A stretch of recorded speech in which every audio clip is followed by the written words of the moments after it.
thing.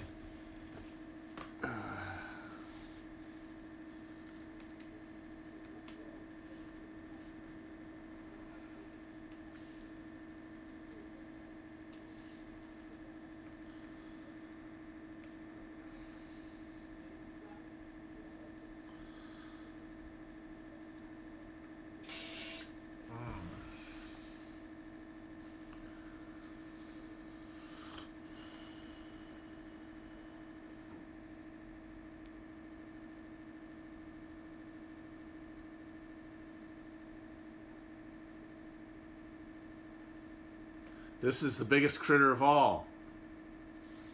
I am the largest critter in the jungle. Hello, everyone. Didn't stream yesterday. Taking a break. I don't think it's going to be daily as much. I want to make them more worth watching, so I don't want to just kind of keep talking for no reason. I certainly feel more... I feel more balanced. I feel like I can be more productive now. Like, more creatively productive. Like, I'm going to try to start writing again. Maybe even doing some art. And so I'm not going to need to wheat my brain knife against the stone of Twitch as often. But I will still definitely do it like every couple days or so, no question. Because I still enjoy it, and I still think it helps me, and I hope it helps other people. So I'll still keep doing them, but just not probably every day. I'm going to try to get some stuff more long form written down, more coherent than trying to explain things to someone, to a bunch of people on the internet. Yeah, let's feel good about the world. It's beautiful here in Brooklyn. Yeah, that's right, folks. Brooklyn, New York. They made me grow a beard as soon as I moved here. They put a gun to my head and they said, you will have a fucking beard or your brains will be on the pavement. And then I just closed my eyes and thought really hard and poof! And then they let me stay.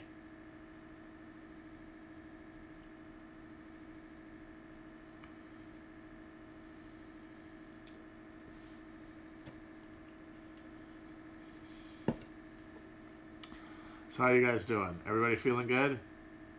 Everybody feeling good? I'm not depressed. I'm feeling good. Feeling fine. I'm just not as manic as I was because I'm feeling like I'm more grounded. Favorite VP in history? Probably Richard Johnson. That guy was wild.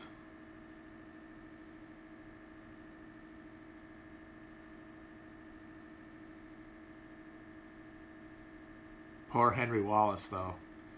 Got owned by the Democratic Party out of being the president who could have prevented the Cold War, according to a lot of people.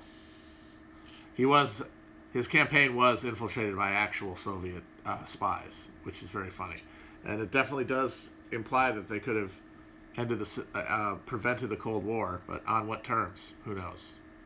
It's very interesting.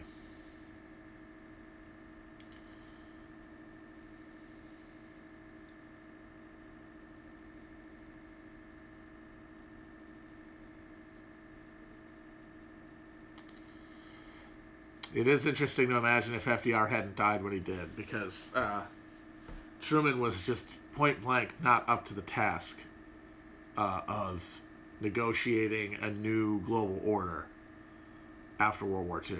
He was absolutely not. He was a fucking ward-healing crook, basically. Just a country retail politician. And he had not...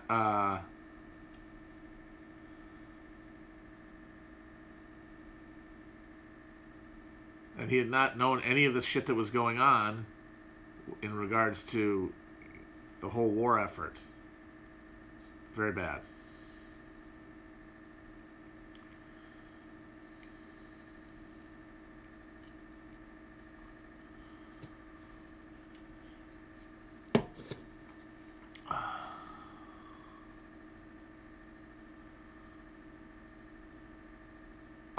Someone wants to know my opinion of Alien versus Aliens.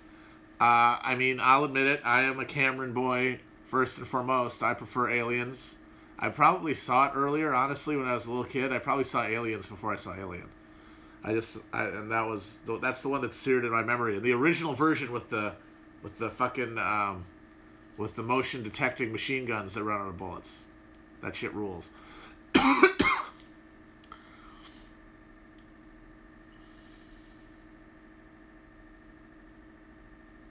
There's a famous story about how James Cameron pitched his idea to the studio by going over to a whiteboard and just writing the word alien and then putting an S after alien and then turning the S into a dollar sign.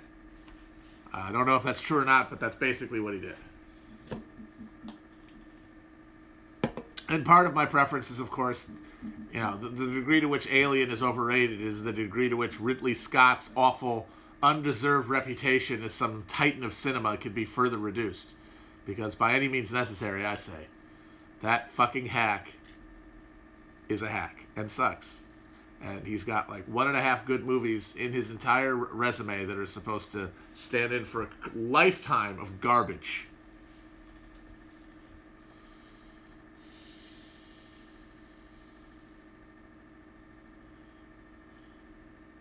I would really wish what a good director had done with the Counselor. Fucking Cormac McCarthy screenplay. Would have been really cool to see that with a non-hack. Tony Scott was the talent in the family.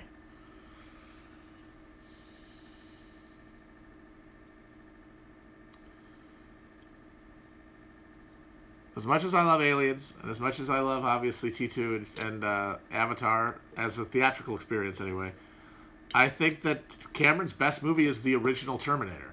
The Terminator. Arnold is the bad guy. Michael Biehn. That's the movie. It's like, it's basically perfect.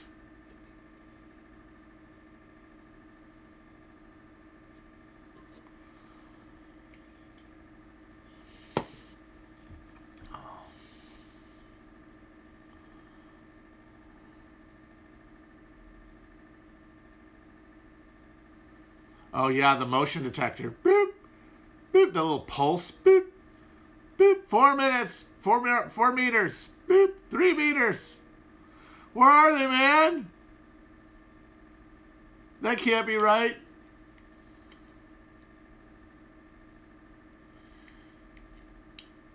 Bill Paxton, the only person in cinema history to be killed by an alien, a predator, and the Terminator. Pretty impressive. R.I.P. To a true king.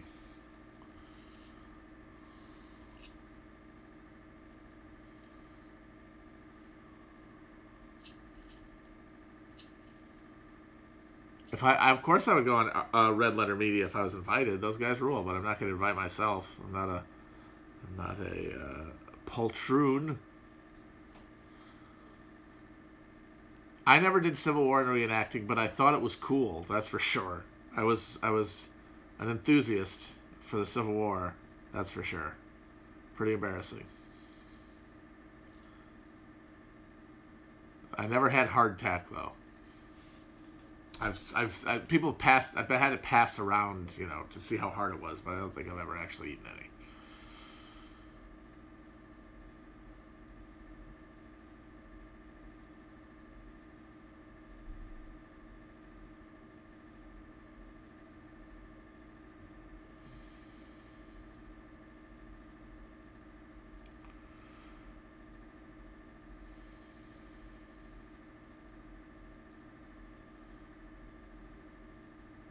Oh God, someone read Henry Turtleduff because of me. That's no good. He is a very bad writer. But that's what makes his books fun, is because you don't really have to read them.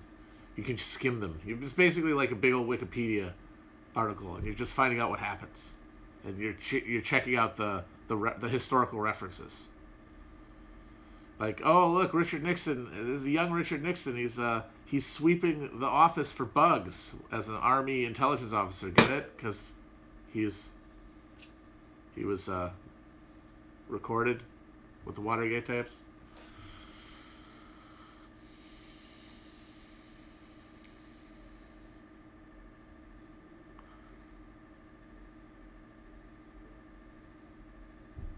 You know what? Someone suggested doing a conspiracy episode about the Kennedy family. That's actually a very interesting idea, but I wouldn't want to talk about them. I wouldn't want to really talk about any of the actual theories about the assassinations. I would lay out some of the interesting features, but I would rather talk about the Kennedys as a cultural concept. The Kennedys as an idea. Like the fact that this wet-mouthed little turd is going to beat Ed Markey in Massachusetts probably with one hand. One fucking limp,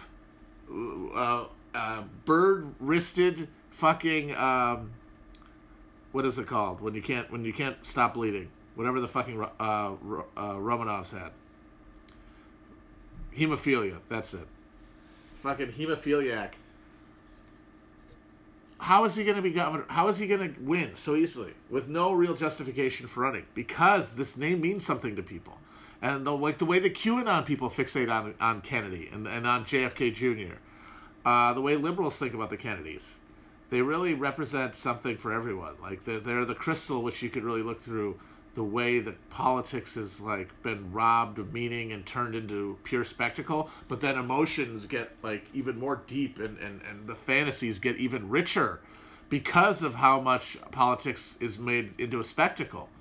And so the Kennedys, they get over the time, they get more and more psychic baggage around them. They become more and more totems of different things to different people. That's an interesting idea. I might do that. I'll think about those Kennedys.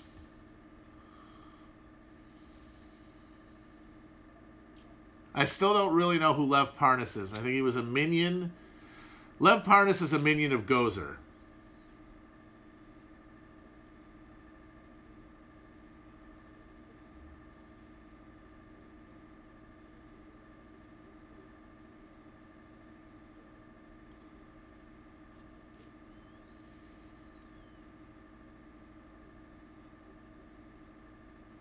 I'd go on last podcast, sure. Those guys seem cool. I think we should do the live reading of either Casino, although I'm thinking more, if we're going to do a live read, it should be a more tidily scripted movie. So I was thinking Miller's Crossing. That would be pretty cool.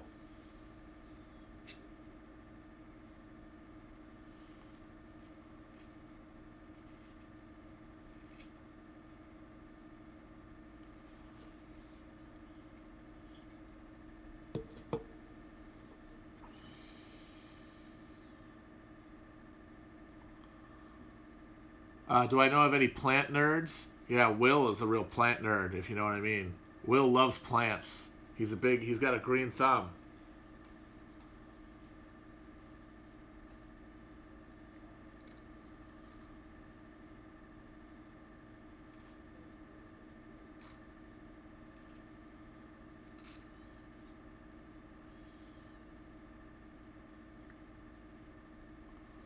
My Sunday's nice. It's very nice out. My little back area that you guys have seen with the little shed.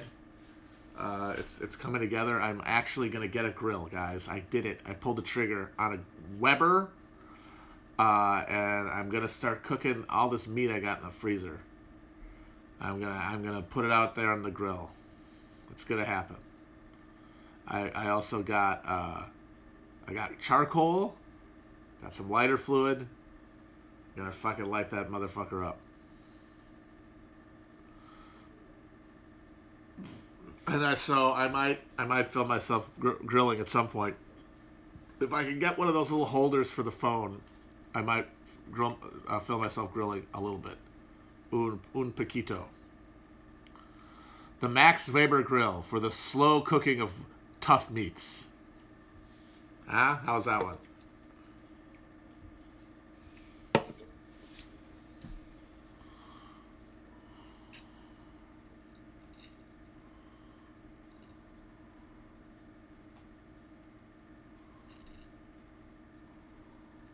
I will definitely mess it up a lot of meat too because I'm not really very adept. I don't have a great history. I'm not a great griller in my life. I've grilled like twice.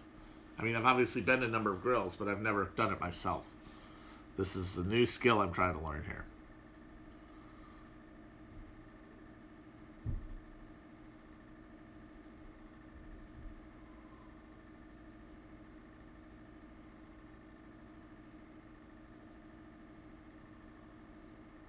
I'll probably want to do. I mean, I have meat I want to get done with, but I would also like to do some Beyond stuff. I really like the Beyond stuff. Ooh, delicious. The sausages are fantastic. The burgers are really good. But as I said, they're destroying half of Borneo to get the palm oil, so there's no good options. There's no saving yourself.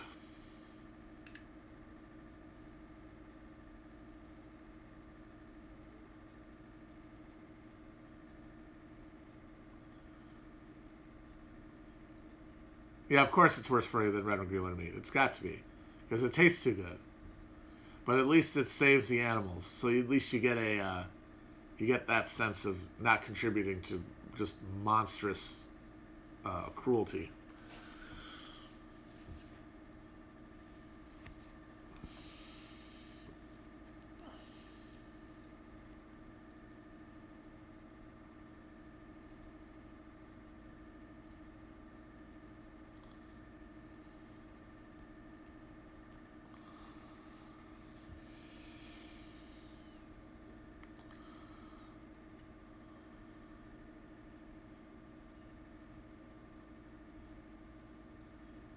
I really enjoyed that the Independence Day tweet. That was really good.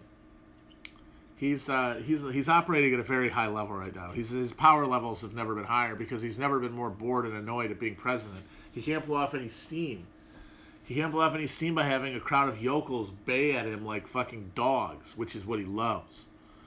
So instead, he's just getting more and more mad, and he's posting so hard. He's essentially become a NEET. He's become a wildly alienated NEET.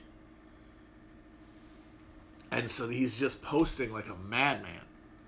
The fucking thing with he did Beautiful Boat People again. The thing where he says we're working on a cure for this issue. Plague! We got a cure. It's coming. It's okay, folks. It's okay. Don't worry about it. We're fine. All wonderful. And now he's yelling about Obama. And he said today that like the Obama administration is becoming the worst administration in history. Now, him and Sleepy Joe are why I'm here. One, yes, true. Two, yes, him and Sleepy Joe are why Trump is here. But also, it is funny because when Trump says it's becoming the worst administration ever, basically what he's saying is every time something disastrous happens related to this whole coronavirus thing, every time the stock market drops another 500 points or we have another 5,000 death a day or something, or there's some huge huge unemployment number, he puts all of that instinctively onto Obama's tab because Obama left it to him because he fundamentally doesn't feel like he has control over any process. He is watching himself be president the same way that his fans are. And so everything is being done by other people. And that means he can never make anything better. And he can never actually make America great again. He can never succeed because he's not actually acting.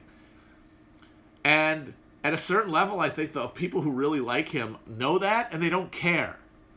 Because it's not about material issues to them. It's all libidinal. So they just want him to be mad on their behalf for the things that they are all in agreement can't be changed.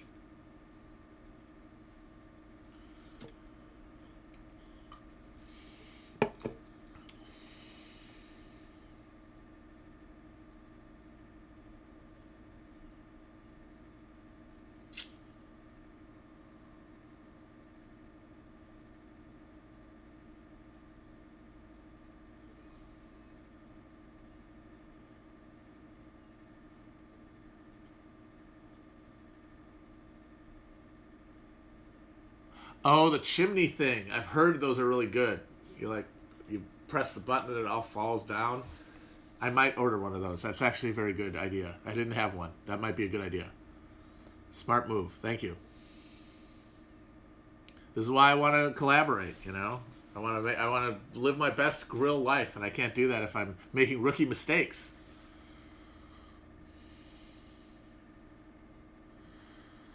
People saying Corona won't change anything, I think, are underestimating just how bad things are going to get and how big that is, and how that badness is going to become a structural element of the economy and of the country and the world.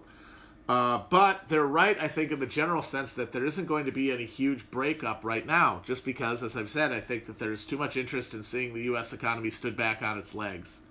And it's going to be hard, and it's not going to be fast, but I think it's going to be no more a threat.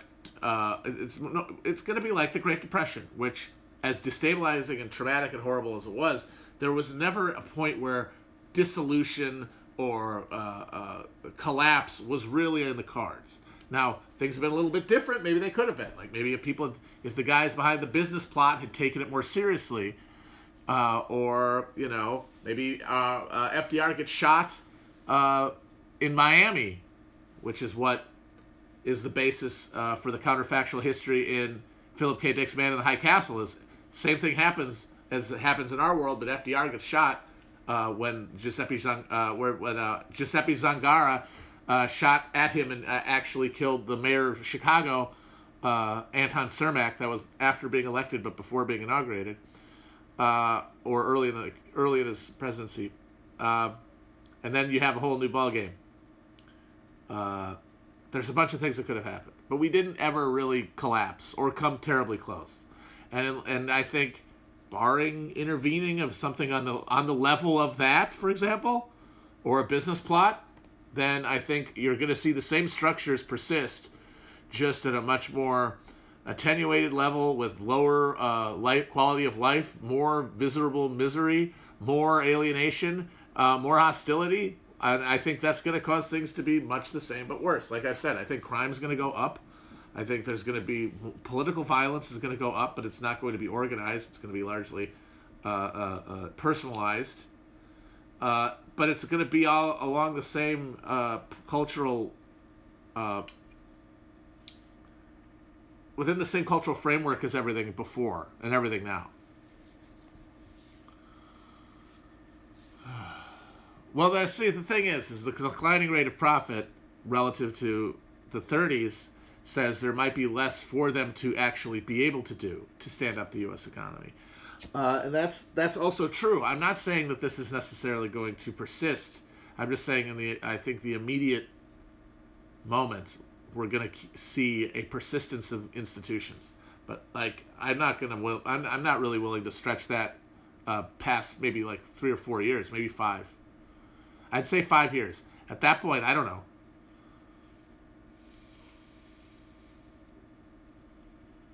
When I say things get worse, I mean like people are going to have less money. They're going to live under worse conditions. They're going to have more. They're going to be working harder for and have less free time. The free time they do have is going to be more pained and alienated. They're going to be more miserable. The misery index is going to go up. Not the thing from the 70s, but the actual sum total of human misery is going to go up. Things are going to get harder for everyone. And they're going to take it out on each other, which is what we do. And so that's going to compound it and make things worse, because we're going to take it out all on each other. Along political and racial and gender lines, we'll take it out on each other.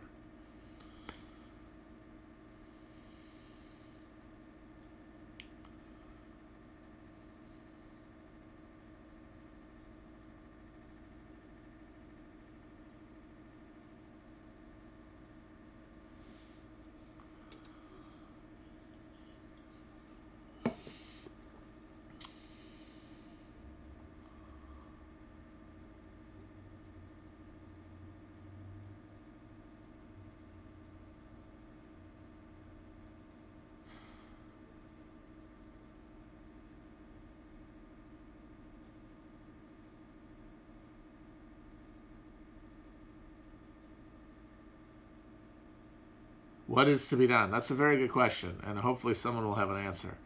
I hope to participate in finding one, but right now I don't have it.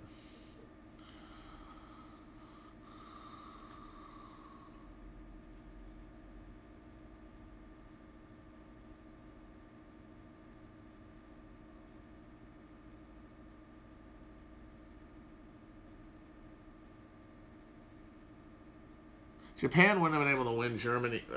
Japan couldn't have won anything by themselves. They attacked Pearl Harbor because they were already materially being pinched by the U.S. Oil embargo.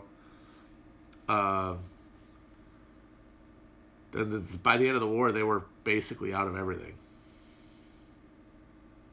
Whereas the U.S. was had more of anything than they'd ever had before. They had built capacity while their capacity was being totally exhausted. Not a lot of juice to squeeze there. And yeah, they had the shittiest armaments as well.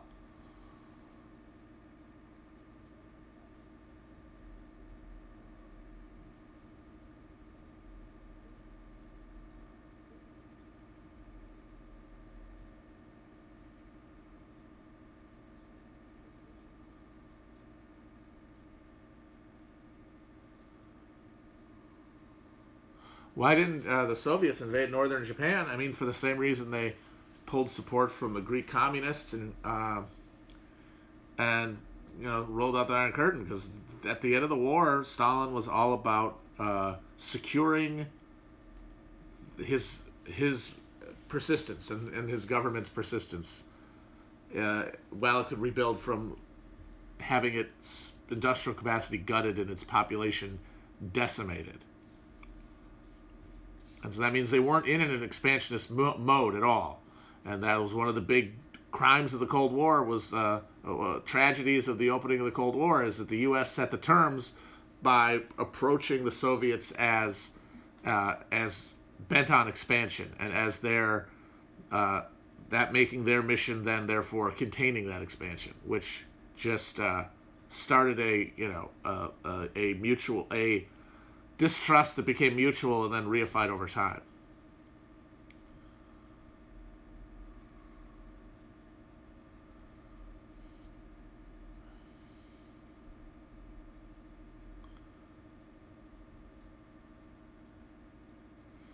I do think asking what is to be done, I do think that if you do have a job and you know of any effort to work or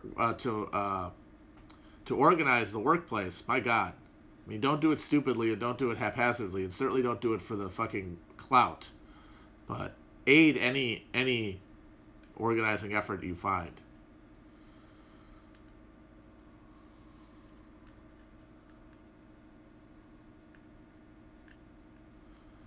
Somebody asked, do you think a Luxembourgist German communist revolution would have fared better than the USA or other socialist nations? I don't see how that would not have resulted in French and British intervention onto the continent again. I mean, unless they were stopped by, internal dissent, which is the dream of the worldwide war, is that France and Britain mobilized to stop the German communists, but then the working classes of England and France, exhausted from the fight and not willing to fight for capitalism, they strike, and then that would have been basically the end of it. That was the hope. But I think the durability of bourgeois institutions in Germany, I don't think that the balance of powers there is notably any different in France or in Britain to prevent the same situation of people basically hewing to reform to avoid the real terror and uncertainty of a revolution.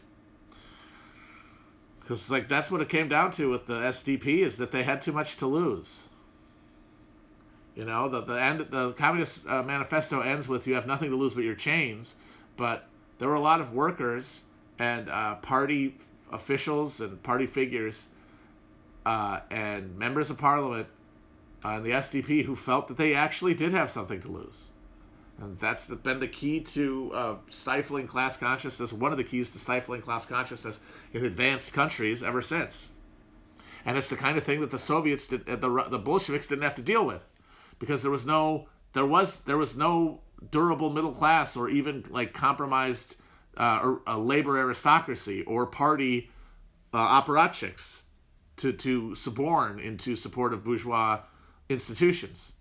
It was just a bunch of peasants, then a small sliver of hyper-exploited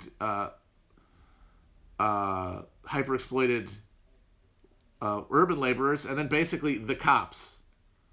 From the Cossacks to the police to the fucking Okhrana to the Romanovs, and the thin little rim of bourgeois people around them to service them. So there was no resistance along that axis, which is what happened in Germany, and presumably what would have happened in Britain or in France.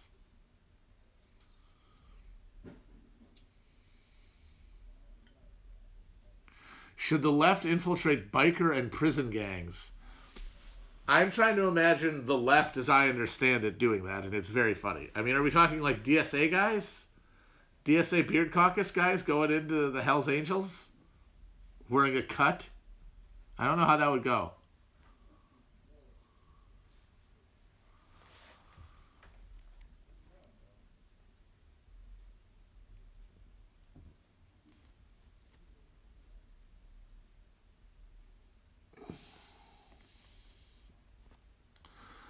Somebody says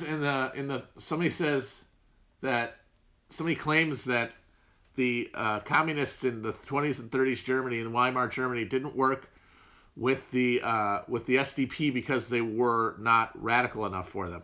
Well, part of that is because of the Moscow line, the third positionist line that was scrapped as soon as the Nazis came to power and replaced with the Popular Front line, which said socialist bourgeois parties are essentially as bad or worse than fascists because they uphold and reify and justify the capitalist system. They're your biggest enemies. That was part of it. But that wasn't just orders from Moscow. That was rooted in the fact that when the communists tried to overthrow capitalism during the revolutionary ferment at the end of World War I, the fucking socialists not only didn't come along, the ones in government were the ones who created the Freikorps to put them down. The ones who recruited demobilized troops who were led by right-wing psychopaths and had them put down the revolution. And then those guys ended up being the embryo for the stormtroopers and the Nazi party right there, created by the socialists to put down the communists. So there was mutual bungling and fucking up between both parties because at some point someone needed to fucking figure out what the actual stakes were and wise the fuck up, and neither of them did, and it's both their fault for that reason. But it's not like it came out of nowhere or like it was just imposed by Moscow or that it was just purity politics.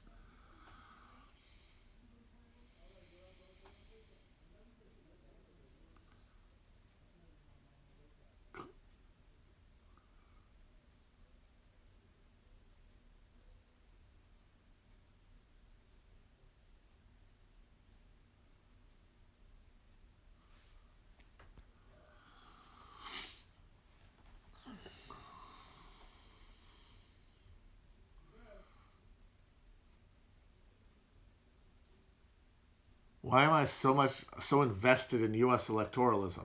I don't understand what that means. I live in the United States of America. I don't get a choice on what to invest in politically. I have to deal with the country as it exists and with the institutions in it that exist and the way that people relate to those institutions. You can ignore electoralism or whatever the hell that even means, elections, if you want. That's fine. But you will have a incomplete and an inadequate understanding of the situation. I'm sorry.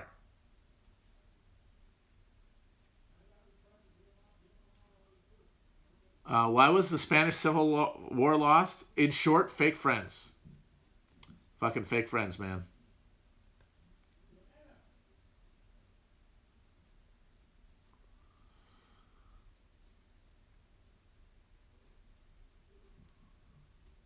What kind of snack would I compare Trump to? Well, he's kind of orange looking. Like that's the color of his skin. His weird tan makes him look orange. The spray stuff.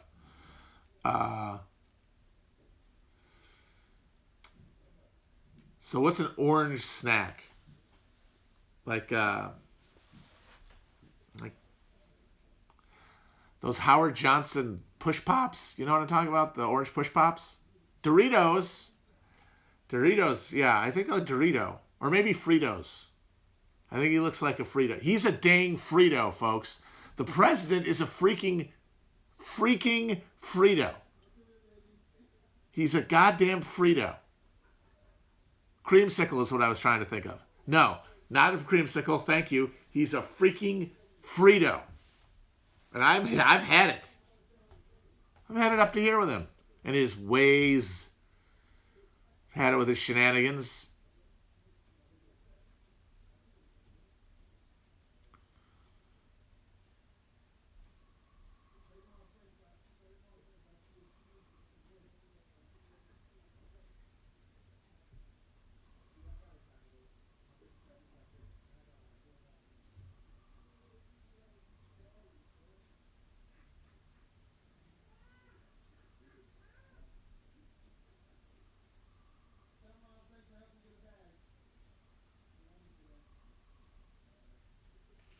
I want to do an episode. Somebody's asking about the Spanish Civil War. I want to do an episode about the Spanish Civil War just to see if I can get everyone equally mad at me. That would be my goal. Because I would want to give every side some sort of critical, like, sympathetic rendering of their point of view. And hopefully that will piss off every single faction of people who get really, really wired and really, really psyched about the Spanish Civil War and have very strong opinions.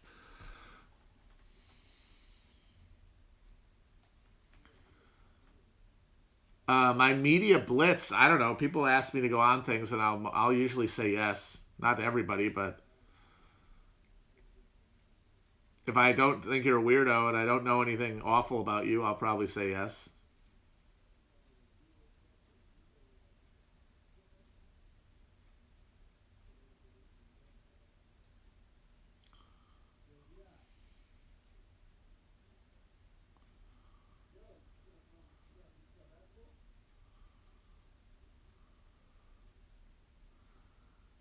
Who is the current rightful heir to the Roman Empire?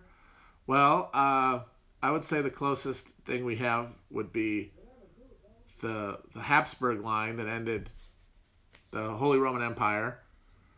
And there's a guy who's like a Duke of Bavaria or something. He is also the pretender to the British throne from the Stuart line, and therefore the pretender to the throne of the United States. So he is essentially a world emperor. So that's got to be that guy. He's the Stuart pretender, and he's also a Habsburg.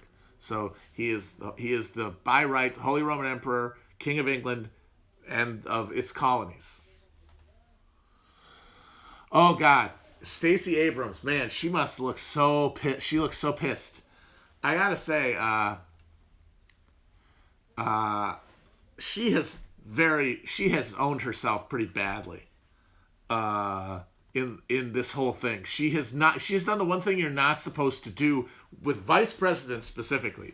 The rules with president vary depending on who you are. You can look like you want to be president at some point, but you can never look like you want to be vice president. You can never look like you want to be vice president for a minute until they give it to you. You cannot look like you want to be vice president, because who the fuck would want to be vice president? It is the shit job. It is, as John Nance Garner said, as useless as I believe he said, a bucket of warm piss. No one wants it. It's the booby prize. And when you say you want it and are thirsty, you look like this person has no real. They have no dignity. They're saying, I will willingly sit there on my ass for 4 years doing nothing, just on the chance that I might become president someday. I will suck hind tit for 4 years minimum. Even though it's very rare. It's only happened twice, that someone went from being a 2-term VP to being the president. Only twice. Martin Van Buren and George H.W. Bush. So it's a loser position historically, and you want to sit there? Pathetic. But the liberal love for Stacey Abrams is fantastic, and it really is perfect. She is the ideal candidate for liberals because she has no power. She lost her race, so she is just this pure element of potential. She could do anything. She could cure racism. She could break up the banks and cure racism. She could be like the Mahdi of liberalism. But because there's no record, there's no stopping that thought. Yeah, like Beto. And so you can do any amount of compromises now. Like, you can hold your nose and vote for Joe Biden, the disgusting, sex criminal, senile, not reactionary flat out reactionary. Very few liberals are able to make any kind of compelling case for Biden on the merits. It's all in the greater good. And when they're closing their eyes and voting for Biden, they're imagining Stacey Abrams. And they're saying that, no, however awful it might feel to vote for Biden, that it'll be redeemed when Stacey Abrams becomes president and rids the land of evil. And there will always be somebody there to be that person. And if Stacey Abrams becomes president and she can't get it done the way Obama didn't, well, we didn't want it hard enough, or they were too mean, and we didn't beat them enough. Or there were people who doubted her. It's sort of like a Tinkerbell thing. Like Obama failed because people on the left didn't believe in him hard enough. And so if Stacey Abrams fails, it will be because the left didn't believe in him hard enough. Pure Tinkerbell clap for the fairy thing.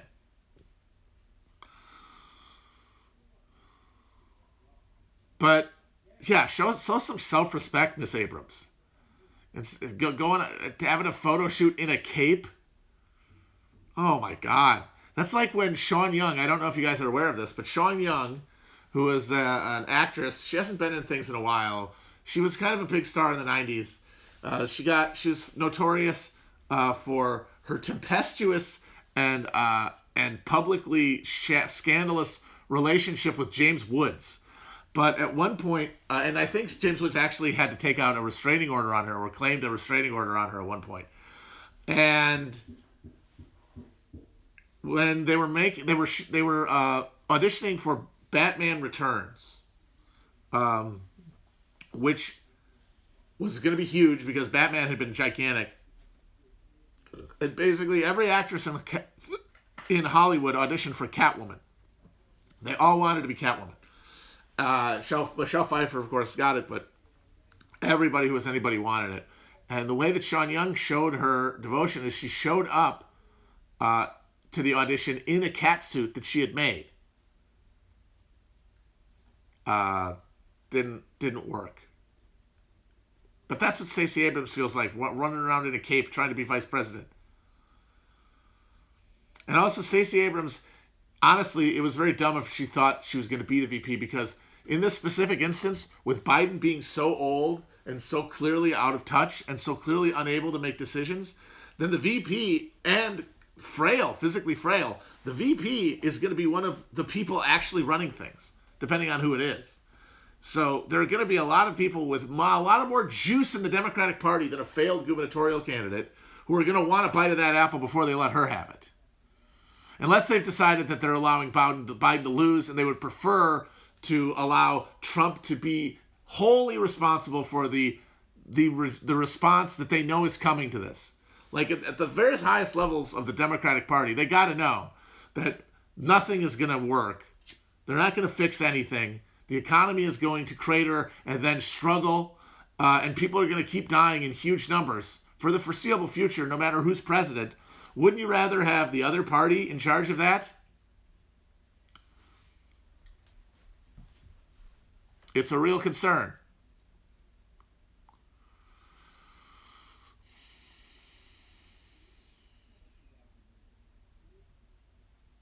So some of them might have decided, you know what? Fuck this. Let Biden eat shit.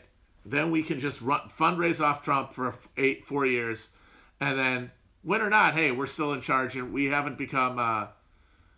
fatally fractured our party, because they have to have taken a little bit of a scare from Bernie. I mean, none of them wanted Biden. They had to fall back on Biden. So clearly they got a scare put in them by Bernie, and them governing as a right-wing party, as the austerity party, Biden as the hunger chancellor, that's going to make the threat from the left more serious. So why not just allow all the anger to go on Trump? So I have no idea whether they're trying to win or not. I mean, when you see him saying stuff like Latinos are not a necessary part of our coalition or whatever, it makes you think maybe they actually don't want to win.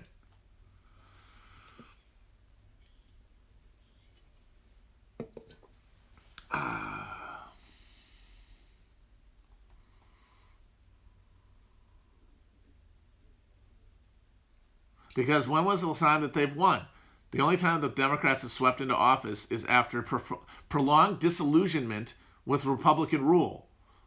After 12 years of Bush-Reagan and a small, well-timed recession, and after 8 years of Bush that led to an attempted a city being destroyed, a failed war, and a goddamn economic collapse.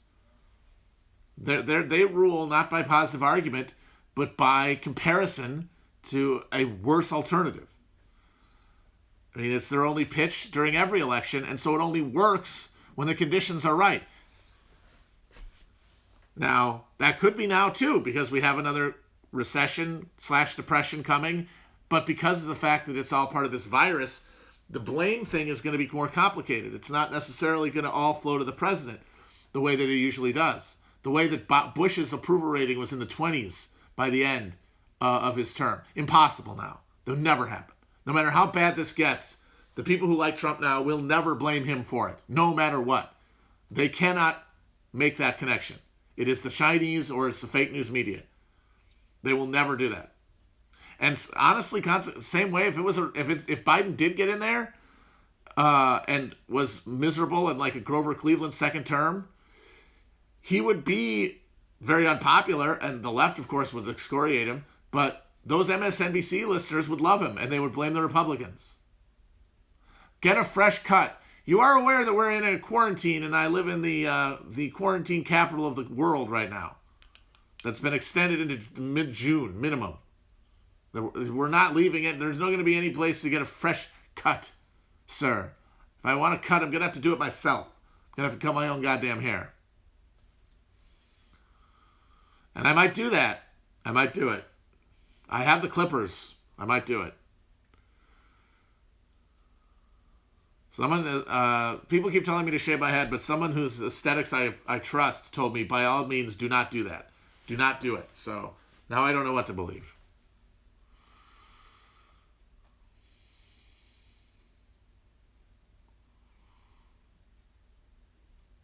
God, is somebody putting one of those weird things into the chat? I would never do a ponytail, that's for sure. Top knot? Never. How dare you?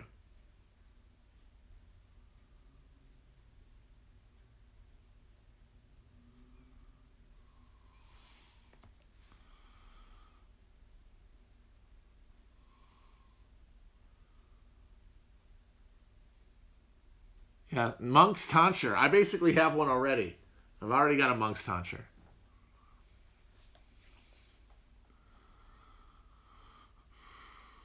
I'm never going to do a ponytail of any kind. That's just, I'm sorry, guys. That's one of those things. I was not raised that way. I'll just say that. I was not raised for long hair of any kind. Long hair and flip-flops are things that are absolute lines that I cannot cross.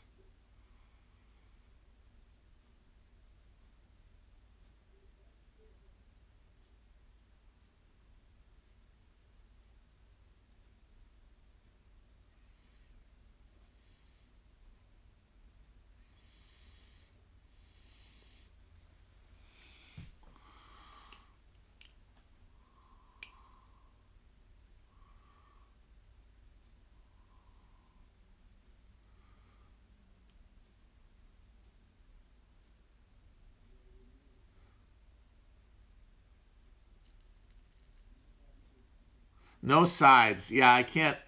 I've thought of myself with sides, and it is too grim to contemplate.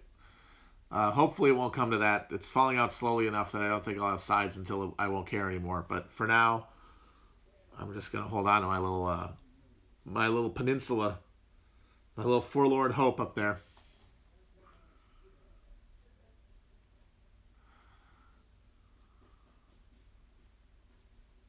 Oh God, someone's threatening to Photoshop me with different haircuts. I don't know if I could handle it. I'm afraid the strain would be more than I could bear.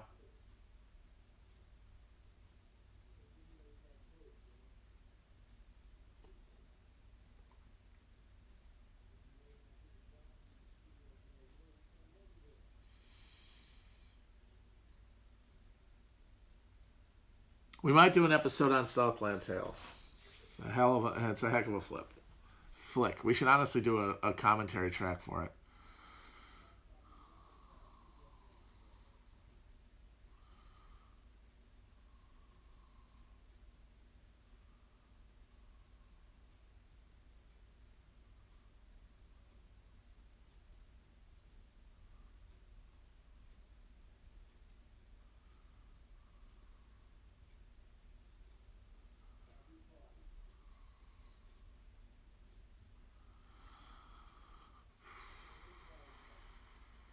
I also need to rewatch Inherent Vice. I remember being underwhelmed by it at the time, but I think I need to give it another look.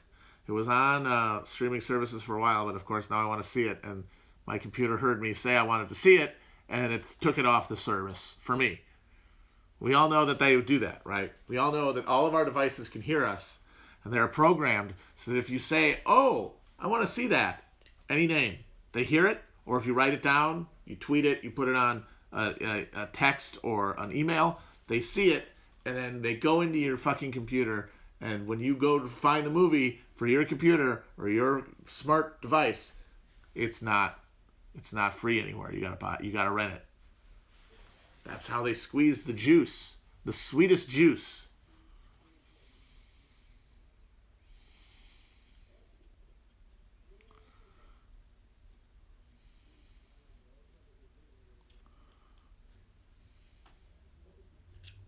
Somebody asked which purged Bolshevik they were. They said that they were both Bukharin. To which I say, wow. Peasants much? You want to smooch them. You want to kiss the peasantry. Realistically, Zinoviev, come on. Excitable, little fancy lad. Foppish gentleman.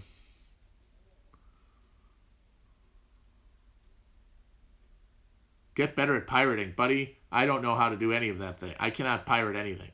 I do not know how to do it. I cannot do it. Well, who doesn't want to be Kollontai? Come on. Dime.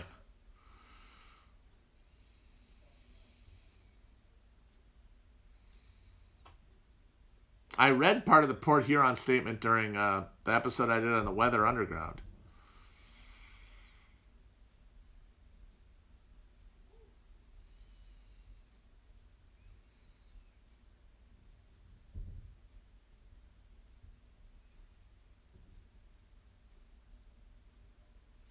Somebody wants to know about Marx's abolition of the family. He was essentially saying that the hierarchy and abuse within a family is directly mirrored by capitalism, by its exploitative hierarchy of domestic labor that mirrors wage labor, and that if you got rid of the wage labor exploitation system, that that structure would no longer preside in the family. So the family, as we understand it, as a hierarchical exploitative machine for domestic labor, would no longer persist.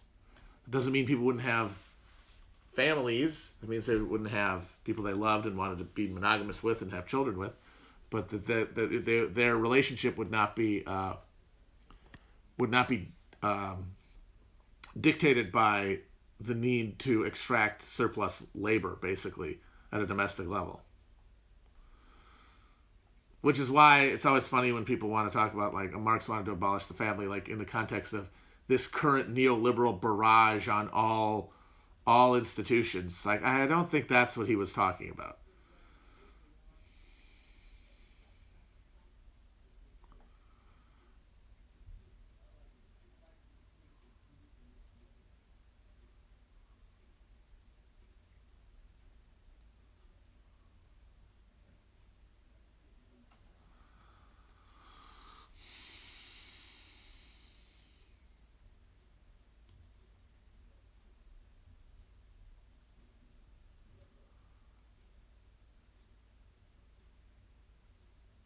Was occultism as associated in America in the Victorian era with the left as it is in Ireland? That's an interesting question. I'm assuming you're talking about things like the Order of the Golden Dawn,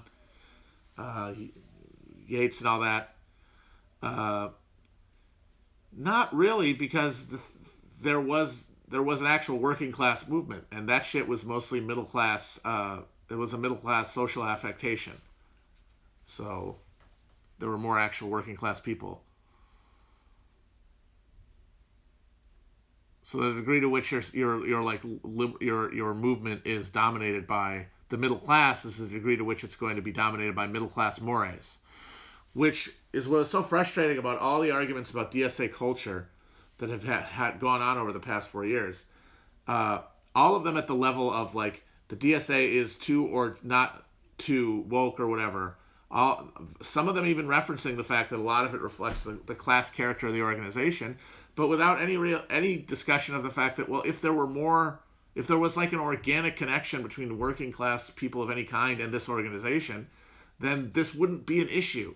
It would solve itself because just people would find a new level of conversation, and they would find a level like of exchange of communication that would squeeze out the bad faith actors and the hysterics. And none of all the arguing that went on for fucking years over that actually pointed towards the resolution of that problem, other than to say, well, if people didn't talk like that, there would be more working class people, which reverses the order of the operation and reverses. It's like all that precious DSA language was more a product of the class character of the organization than the thing that made it that way. And I think the Bernie Sanders campaign has shown conclusively that there is some sort of disconnect between the broader working class and the very idea of socialism.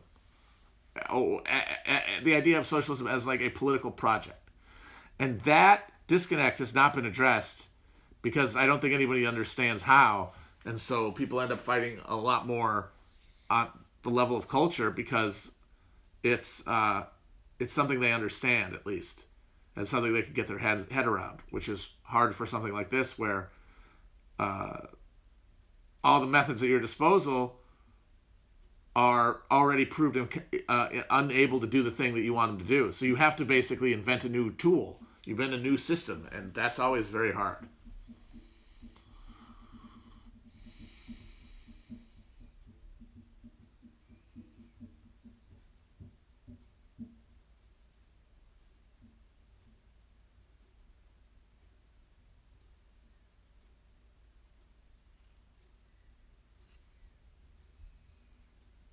Right, Joe Rogan's whole thing about the team, that is just a meathead trying to feel his way blindly towards and describe the elephant, the part of the elephant of like a social consciousness that he is able to grab, which is of course, as reduced and warped as any of ours, but he has no vocabulary.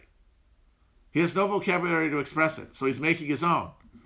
And that's good, and it shows the instincts are there. The problem is that the translation from one set of concepts and one set of understandings to another requires a mutual good faith movement towards one another that hasn't been initiated, and I don't know how it can be.